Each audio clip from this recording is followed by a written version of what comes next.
Hello, hello mga kamamshi! Magluluto po tayo ngayon ng apritadang manok.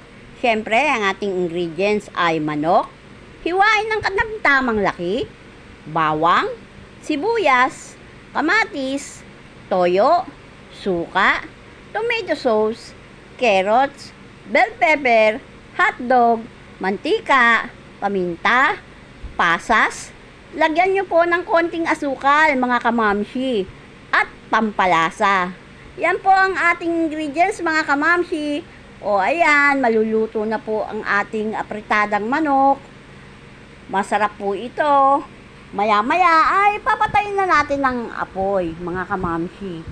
Ayan, sa kulo pa lang ay talagang nakakatakam na. Di po ba mga kamamshi? O, napakasarap nito. At magugustuhan ng ating mga chikiting.